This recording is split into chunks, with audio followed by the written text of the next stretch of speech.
a spontaneous video just between myself and my friend Mike Young, who looked after me soon after I left the Plymouth Brethren Christian Church.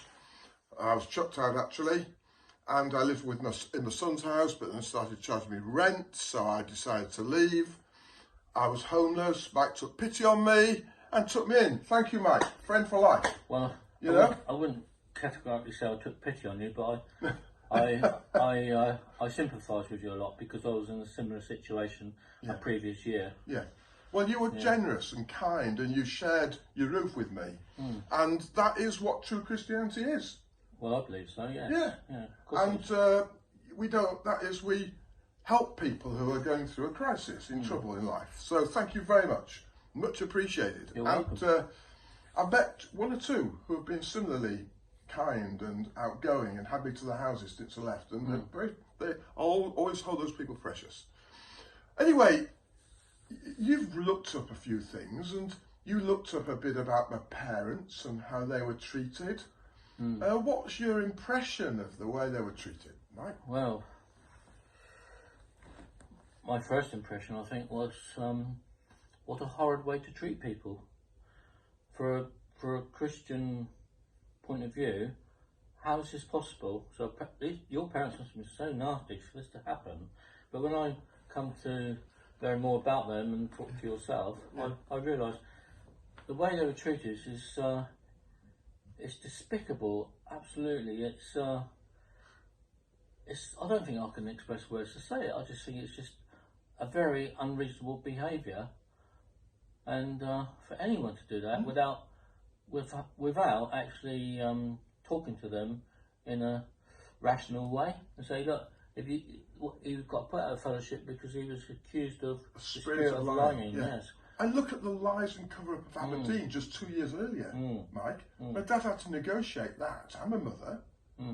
And they had a lot to do with Elizabeth Hindle, who was one of the persons that wrote to Jim Taylor straight afterwards. And I was down at some meetings in London in July 2015, where Garth and Bruce Hales were going over that letter with Hindle and saying how pure Jim Taylor Jr. was. So we all think, wow, Jim Taylor was pure. But my parents were put out just after his matters were exposed for the spirit of lying, when there's a whole cover-up going on, as far as I understand it, of Jim Taylor's own activities in bed with Madeleine Kerr. Yeah, well, that's a story to behold, isn't it? But anyway, to get back to your father, the way he was treated, I think it's indefensible the way that he was treated by so-called Christians. And I would challenge the person that raised the situation to withdraw from someone for the spirit of lying. I would hold them responsible and question them and say, how can you make such a claim? How could you possibly make such a claim without presenting any evidence? It's just a propaganda. It's a complete travesty of justice, and that broke up the family, and we suffer today. But this situation has arisen since who took the lead back then? Simonton. Oh, right. The pig farm. Yeah, Simonton was the chief concho, and then there was McGackie. So Simonton communicated with McGackie, and McGackie rings up Martin Edwards of Leeds. I know the name. And says, James was dealt with. So Edwards speaks to Smaldon, and they have to come up with some reason to withdraw from him. And the spirit of lying was used. And my dad had come into fellowship out to the world in 1950, bright as a button, and yet he was just exterminated. Anyway, is that enough on that? Well, apart from I don't like the expression "come out from the world." I mean, basically, it come out from. Well, he thought it was a good religion. That were not really. He fitted in with his beliefs, basically. Because I like the world. But I think the movement was much better back in 1950, before the dictatorial leadership came in. Before JT Junior come in. Yeah, I can look at it, and ministry that I have read from JT Senior, shall we say, it's quite interesting and quite plausible something I can understand. But after that, it's just gone a bit AWOL, you know. Well, you've studied, and it still is being. You've studied Jane Darby in absolute detail. Not absolute, no, but I have studied it a little, yeah. You're very humble. But I've got the whole thing on my computer. Yeah, no, I noticed it. Yeah. So moving on then to let's talk a bit about Aberdeen. There are two instances that particularly potent, which I'm writing to my brother about, Garth, who's one of the chief leaders in the movement, probably the leader of the UK, along with John Rich. It may be a few others now, like Jim Hazel, I don't know, but I'm not really up to date. But two instances I'd like to talk about.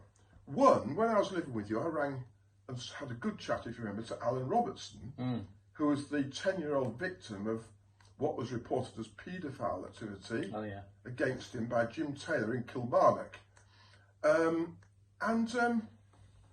He told me, it was such a revelation, he told me that my brother Garth had been up to offer him money not to tell that story that came out in the Daily Mail. I mean, he was offered a bribe, yeah. Yeah.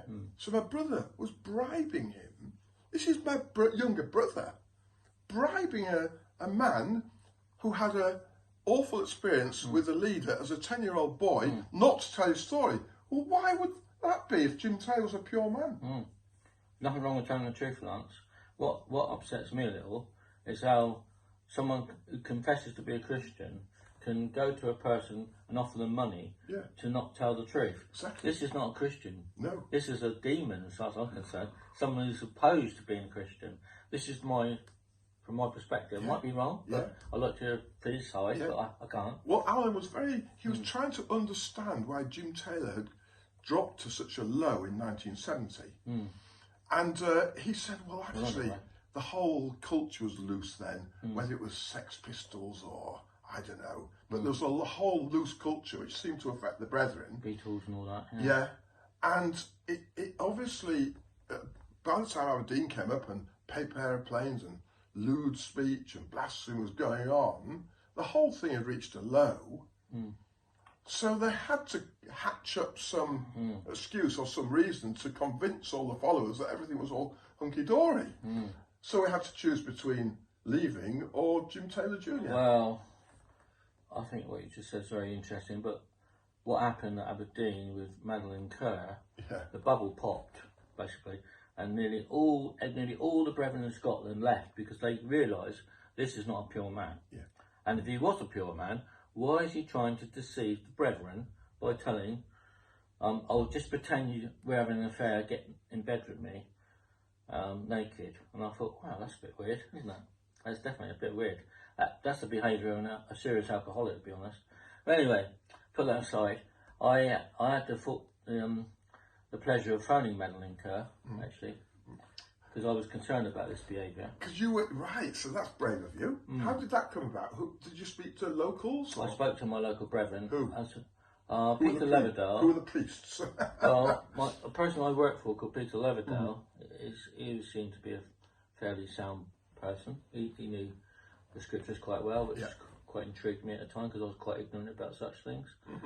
And I worked for this brother for a few years, and then I heard these stories about Aberdeen. I've heard 3 different stories about Aberdeen. I thought, oh, that's a bit weird. I thought, surely they're all lies, or one of them is the truth, you see. And so I was so upset by this, I decided to phone Madeleine Kerr so I could actually hear the true story, because it didn't make any sense to me. So how did you get her phone number? I approached a local brother. Who? Well, Peter Leverdale was one of them.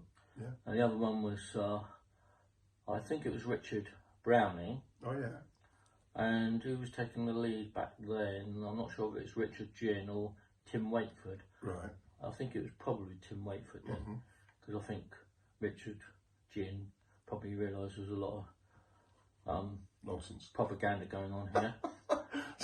So this would have been a long number of years after Aberdeen. This would have been. Yeah, I didn't know anything about Aberdeen. When I joined the Brethren, because I came in from outside in 81, right, okay. October. Yeah. So I didn't know any of this. No. And I kept hearing these stories about Aberdeen this and Aberdeen that. I thought, what the dickens is this Aberdeen stuff? And the more I did my work, when I started thinking, well, I'm going to set myself, find out what Aberdeen's all about. Yeah. And when I found out, I thought, oh my goodness, that sounds shocking. Yeah. And I remember challenging, I spoke to a brother, an elderly brother actually, because I was quite young then. He's quite an early brother, and I had a lot of confidence in him. And I said to him, what is this Aberdeen thing all about then? I read 3 stories, and I'm very concerned about which one is correct. But he didn't know, the person I was spoken to, that I'd done some research already, and had a statement from the court, which I wasn't allowed to look at because I'd been told not to go to the library. But you did. So I did, and the lady, because I didn't know anything about computers back then. Yeah. The lady was very helpful to me, and she showed me how to switch the computer on and do searching, and I thought, oh, this is great. Yeah. Anyway, and I thought, what? I'm in a religious cult. I thought I've got to expose this nonsense. So I calmed down a little bit. I went back home. I didn't say anything to my wife at the time, and I approached this elderly brother and asked him a question. And I said, well, I really got to find out what's going on here. It's okay, well, and I think the only way I'm going to really find out is speak to the person. Because otherwise I'm not really comfortable hearing a story from this person. Oh, it's come from it's come from up top. This is fine. I like to have information direct. I think that's principle, the scriptural basis, because Matthew 18, go and see between thee and him alone, or thee and her alone. So that's absolutely right. Anyway, I found it quite upsetting. And the person gave me the number, and they told me the best time to phone her would be this time. I thought, okay. So because I had the time set, I've got my wife sitting. I was sitting here on the sofa, and she was sitting on the other sofa about there. And I had my phone on, so I wanted to record it. You see, and after I spoke to Mr. Kerr, he's very kind and said, "Okay, you want to talk to my wife?" I said, "Yes, so I would like to talk to your wife about the Aberdeen thingy." Pretty brave of you. Well done, mate. Not really. I just wanted to know. I don't like having 3 stories. I've got to find out which one is correct. See, or try to. And that's what I did. So after phoning, and then he put his wife, Mr. Kerr put his wife on the phone, Mrs. Kerr, and I said, how are you doing? He said, yes, I hear you've got some concerns about when I was in the room with Mr. Jim. I said, yes, I have actually, because, let me tell you why. I've had 3 different stories from brethren that I like quite a lot and trust quite well. And I thought, well, something's adrift here. Can you please, and then she interrupted me and said, well, first of all, can you please tell me what stories you've heard? Bless her, that's all right. Yeah. And I said, yes, of course. Well, one of them, the first one I heard, I think, was from a much older brother than me. He said, oh, yes, Aberdeen, yes. No, Mr. Jim was a pure man because he was setting a trap for all the opposers. So what he did, he told, Madeline Kerr came in the room with him, and she was looking after him because he was very weak and very ill. So she was like being a nurse to him, providing his comforts, whatever that means. Anyway, and the second story I heard was he was washing. She was so concerned about him being weak. She was washing his feet and making sure he's comfortable. And I'm not sure if no, I think that's about it. And then the third one was I heard that you actually got in bed naked with Mr. Jim Taylor. But I haven't heard this from any brethren, actually. As I said, I only found this by going to the library, which I wasn't allowed to. And I thought, what the dickens, yeah.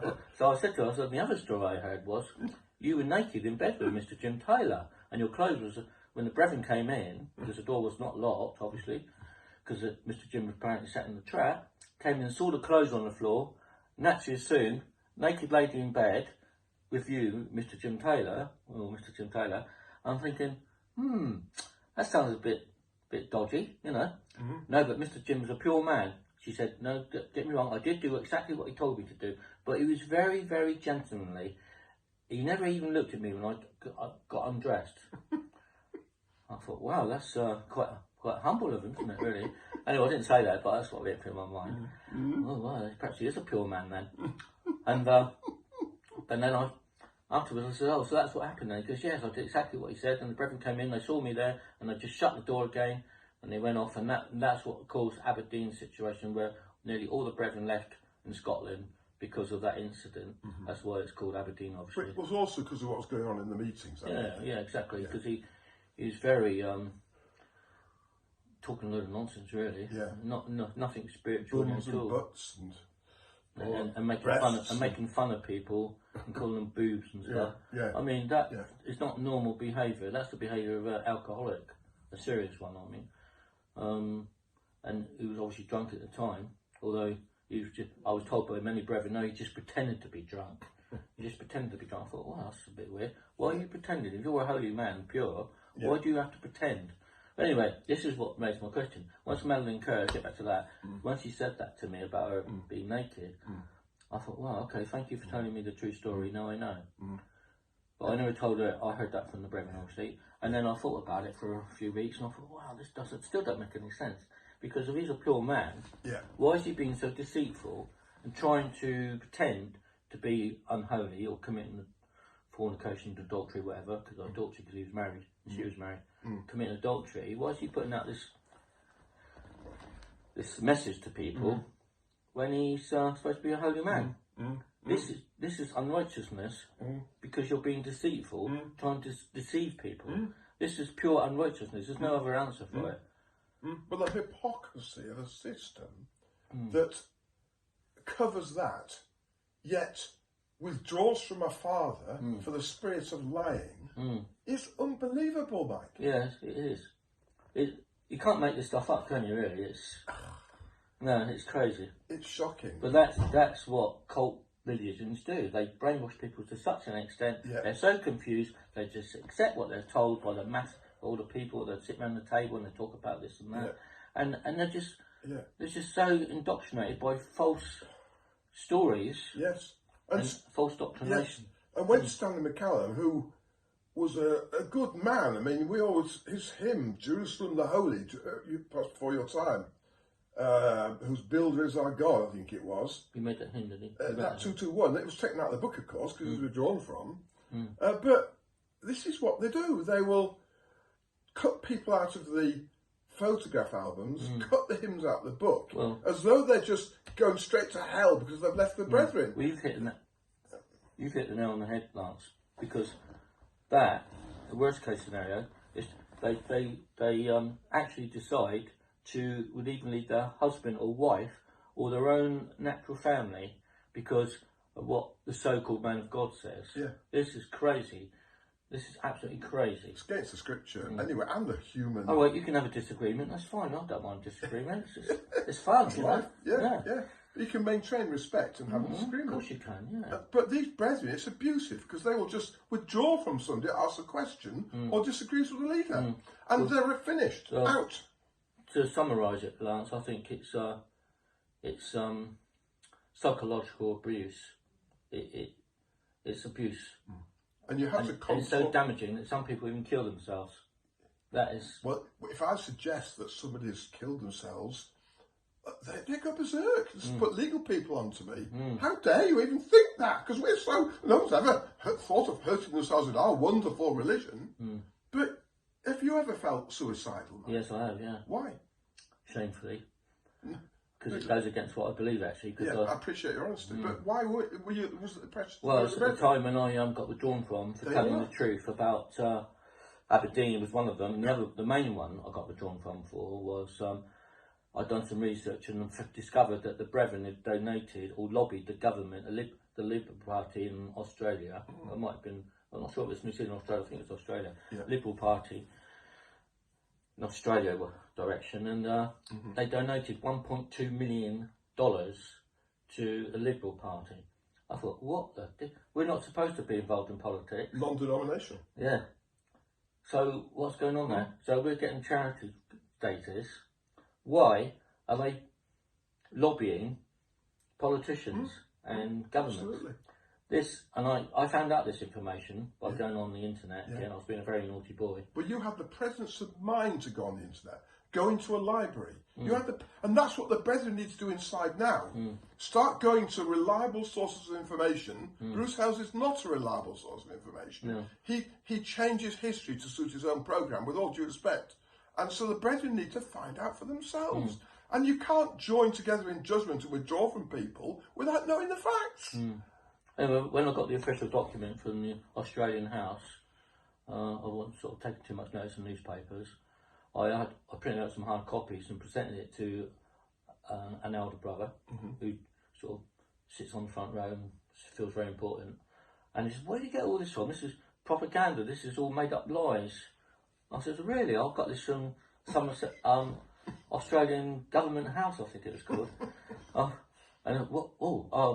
Look, take it, read it. And then a few years later, he came back to me and said, I think you need to write a letter to Mr. Bruce. I went, okay, fine. So I wrote a letter to him. One was getting involved in politics. Second one, I know the truth about Aberdeen now, because I spoke to Madeline Kerr. And I can't quite remember the third one. But anyway, those...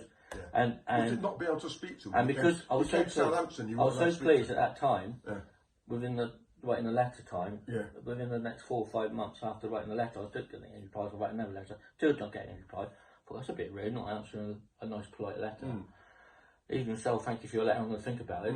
Nothing at all. Anyway, he came to Southampton, so I approached the leading brother, which was Tim Wakefield, and said, I hear Mr. Bruce is coming to Southampton, which is my local room. And I said, can I please have an interview with him for just 2 minutes, that's all it's going to take. I want to ask him 2 questions. And he didn't ask me what the questions were. He said, yeah, okay, we'll see what we can do. And anyway, he came, and I was surprised that I wasn't told that I can go and speak to the guy, you know. I thought, wow, that's a bit weird. All I was going to ask him was, do you really think it's right for us to get involved in politics by lobbying governments, you see? Because we're told by, I think it's in Romans chapter 13, I think it is. Maybe somewhere around there. Might be 15 actually. Where it says, anyway, put that aside, not talk about scriptures too much. And I was very disappointed I couldn't speak to the guy, because that was one of the things I wanted to ask him. And the second one was, do you really, really believe, Mr. Bruce Howes, that you are an elect vessel, the so-called man of God? Do you really believe that? That's the second question. But of course, I didn't have the opportunity to speak to the guy. So anyway, and Wakefield would have worked out that you weren't going to give Hales a good day and a good experience. No, it wouldn't have been good. And Wakefield wants Southampton to be the model locality for Bruce Hales, so he could go away and say, "What lovely brethren in Southampton." No, he had to be protected. You see. So he doesn't want straight questions which don't suit his agenda. Not only that, I also would have recorded the conversation. But this is wrong. You see, what you've broken down is this big wall that says you cannot question the man of God, you cannot question the brethren. And separation, we're not going to negotiate with you at all. We're not going to talk to you because you might unsettle our faith. And they've been to court last month against me, saying that I'm spoiling their faith. These heartfelt beliefs, this wonderful system, which we're protecting Mr. Hales and protecting blah, blah, blah, blah. And they were trying to pulverise being caught in front of the judge who didn't accept their bullshit. Yes, there's so much propaganda goes on there. But anyway, getting back to the suicide thing, I think it's quite important. It was so upsetting for me to lose my wife and children. I could hardly bear it. I don't know how I would get through a day, you know. Anyway, I stuck with it, and eventually I started to work out, well, as far as I'm concerned, I've told the truth. Why would I want to kill myself for telling the truth? Don't make any sense. And what am I going to say to God on Judgment Day? What are you doing here, Mike? I killed myself. Okay, that's a bit strange. There's a door over there for people to take their lives, you know. Okay. So obviously, I was totally unbalanced and in a frame of mind where I was wasn't reasonable. I wasn't being reasonable because But you've got a good mind, mate. You have the presence of mind to work that out. Very few would. And is it not true that you would still like to be back with your wife today? I would love to have my wife back. She's Wendy, and she's still in the brethren, and the brethren are keeping this big wall up between you and your wife. And you're not divorced. You're just separated. So if the brethren are lying to her. But at the end of the day, she told me what really sort of put a spanner in her. She said to me about the Aberdeen thing. I explained to her what's going on. She said, "Well, as far as I'm concerned, Mike, I accept Mr. Taylor Jr. as being a pure man, and I don't want to hear any more about it." I said, "Yeah, but he was in bed naked." "No, I don't want to hear any more about it." And I thought, okay, la la la la la. So, yeah. Absolutely. But anyway, I still love my wife. So, it's a strong message to the brethren. This man, dear Mike Young, who looked after me when I was homeless, wants his wife back, and he did then. And he's staying true to that desire. And Tim Waitford needs to bring him back. Let them sit down for a day together. He's got nothing to do with Tim Waitford. He's a narcissistic psychopath like Brucey. Yeah. Careful, you'll be in trouble, mate. That's my judgment. Yeah. If I'm wrong, that's fine. Prove me wrong. Prove me wrong, please, brethren. Prove me wrong. Yeah. Well, the same. I mean, I've had it with mine. Just been... Basically, she was married to Bruce Hales in her affections more than to me. Therefore, weren't given a choice between her husband and Bruce Hales. It was Bruce Hales. And that's what the brethren had after Aberdeen. They had to choose between Jim Taylor or being chucked out of their families and their wives and everything. So there's no choice. No choice. It's just a... No, it's very unfortunate. People have this mentality. It's and it's not only brethren, it's Jehovah's Witnesses as well, of course, and other cults. It's disgusting. Well, thank you, mate. A shake on that. Cheers, mate.